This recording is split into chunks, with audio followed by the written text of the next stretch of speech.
La importancia de reciclar es, es tan alta, es tan de responsabilidad de cada uno de nosotros, porque de eso depende la calidad de la vida del ser humano.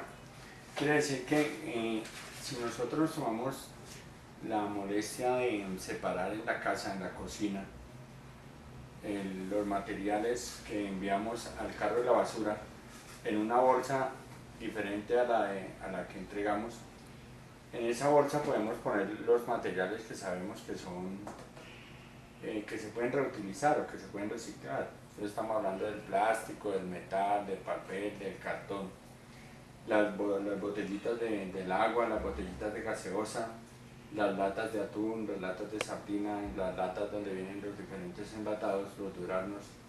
Todos esos materiales que son reutilizables pues generan una enorme ganancia al medio ambiente. Al reutilizar esos materiales resulta que estamos evitando, por ejemplo, por cada tonelada de papel que reciclemos, estamos evitando que se talen 17 árboles.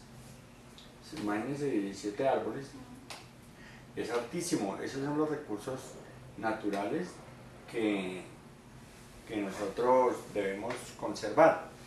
Aparte de que evitamos que se talen árboles, también evitamos consumir agua para fabricar nuevamente esos elementos.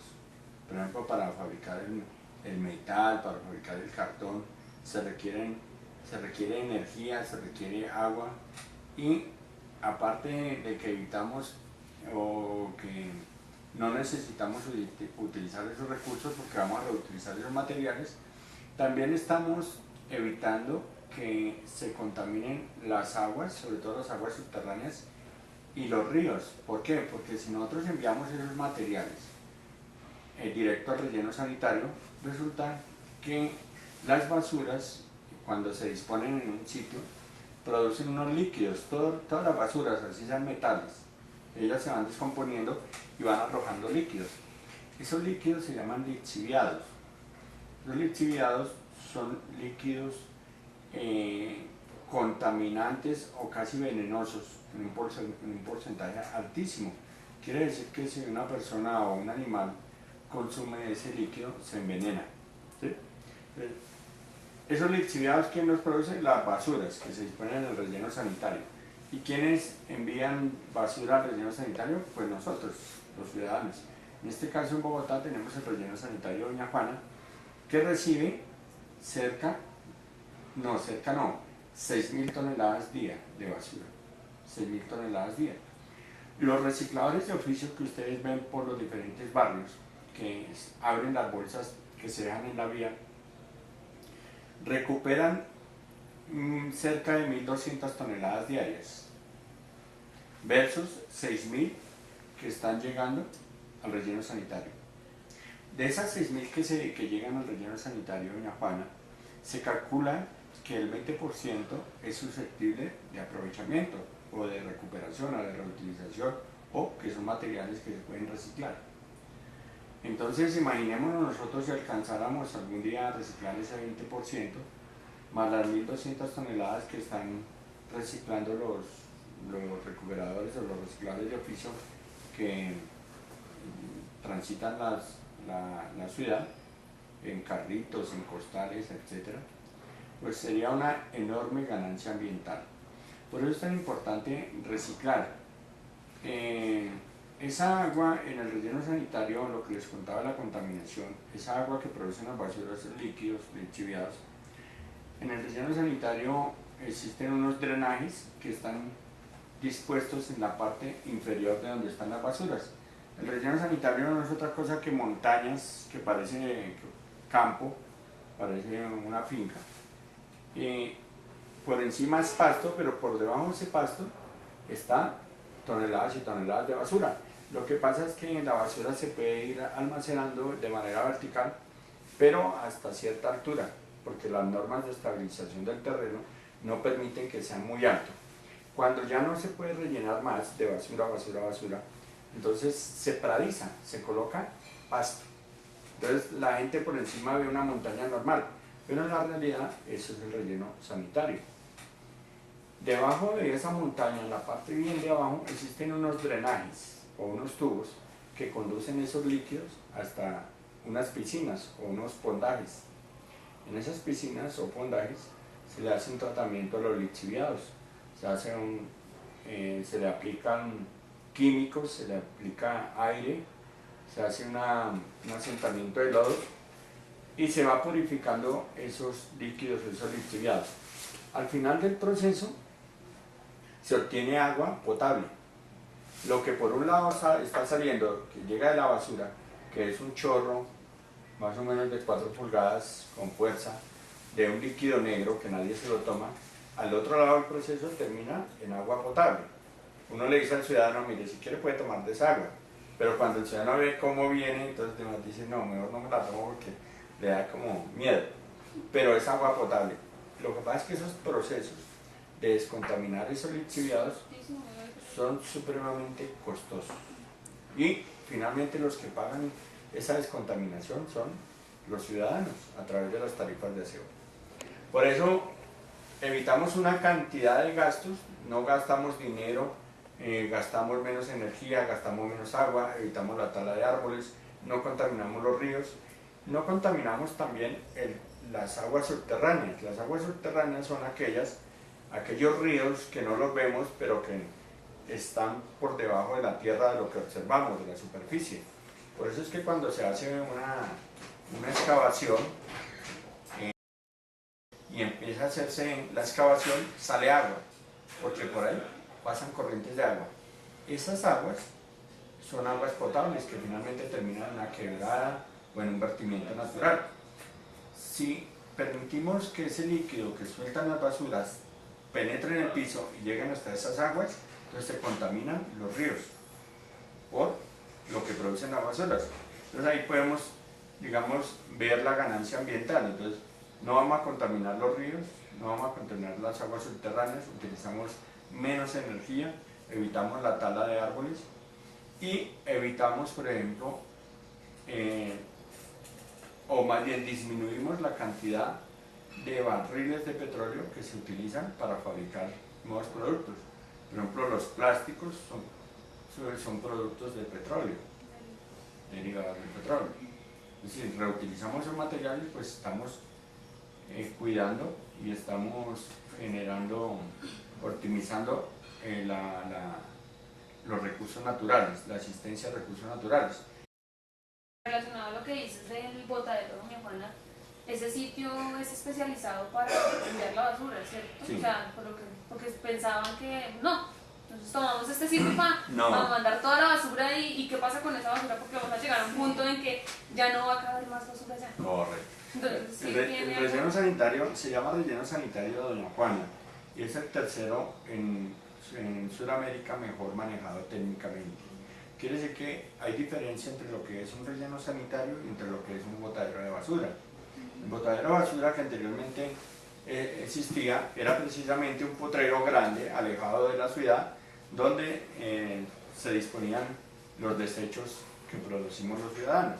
Simplemente se botaban allí y se dejaban descomponer. En el año como 93, el relleno sanitario explotó, salió por las noticias, se derrumbó. ¿Por qué se derrumbó? No era entonces el relleno sanitario en La Juana, sino era el botadero de basura. Porque es que si yo acumulo basura y basura, las basuras producen gases. Y si no hay unos sitios de evacuación de esos gases, unos ductos que canalicen y permitan que vayan saliendo gases, eso finalmente es como un cilindro de gas que busca por dónde salir y explota. Entonces, todos esos gases, al buscar una salida, remueven la tierra que los está rodeando y eso hace que una montaña se derrumbe. Y al derrumbarse esa montaña, se derrumba la siguiente. Y eso fue lo que pasó, y eso es lo que pasa con los botaderos de basura.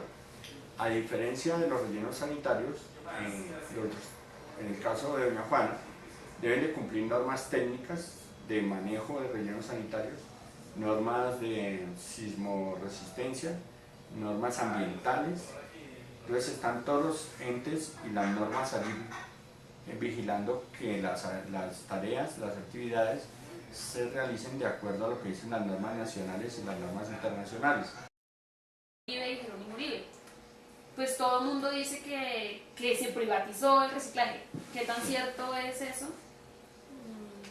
El reciclaje en este momento no está privatizado. Actualmente, de acuerdo a las leyes colombianas, cualquier persona puede ejercer la actividad de reciclar. Lo que se reglamentó fue que los recuperadores o recicladores no abran la bolsa y dejen el reguero, porque eso estaba generando o está generando actualmente, porque no hay un control rígido por parte de la autoridad policiva, focos de insalubridad. Abren las bolsas o abrían las bolsas, se llevaban lo que es recuperable o que es reciclaje, y los desechos orgánicos y demás los dejaban expandidos alrededor de la bolsa. Eso genera focos de insalubridad y molestia para los ciudadanos. Eso fue lo que realmente se prohibió con esa ley. Control, hay una parte de cultura por parte del gobierno hacia las familias bogotanas. Sí, entonces hay una formación, quizás en los colegios, ¿se hace algo en los colegios? Miren, nosotros como alcaldía mayor, como administración distrital, tenemos la responsabilidad de desarrollar e implementar el PEMIR. El PEMIR es el Plan Maestro Integral de Residuos Sólidos. O sea, es en un documento, la unidad administrativa que somos nosotros, especial de servicios públicos, debemos cumplir a la ciudad por manejar de manera responsable, de manera seria, los residuos que producimos los ciudadanos, en este caso Bogotá. Nosotros tenemos un PEMIR, que es ese plan maestro en el que decimos todas las estrategias, los programas y los proyectos que vamos a desarrollar para generar cultura del reciclaje, separación en la fuente.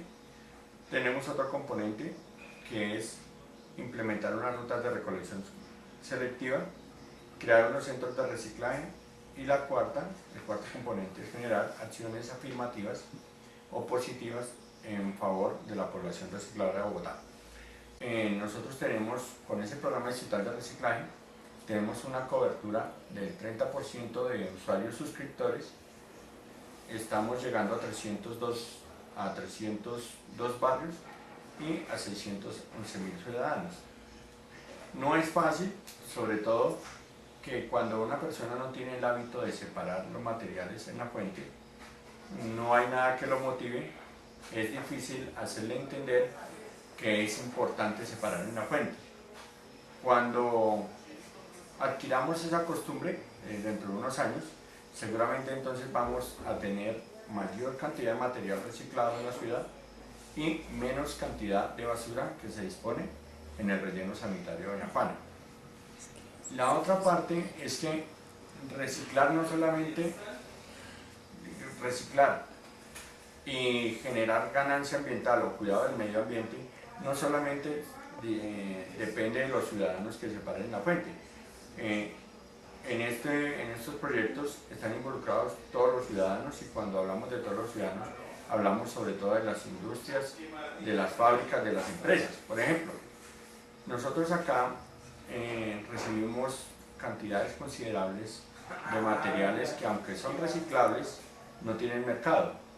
Son reciclables pero no tienen mercado, quiere decir que nos llegan acá pero no tenemos quien nos los compre. Al no tener quien nos los compre, los tenemos que disponer en el relleno sanitario de Doña Juana. Hace poco se llevó a cabo la cumbre de Copenhague en Dinamarca, la cumbre ambiental, y allí en Dinamarca, este es el símbolo de Dinamarca. Esto me le trajeron a los recicladores que estuvieron en Dinamarca en la cumbre ambiental.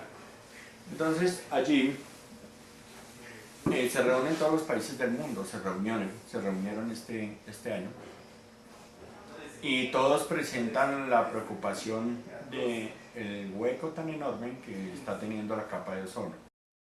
Esa capa de ozono ya tiene un hueco enorme según las fotos satelitales.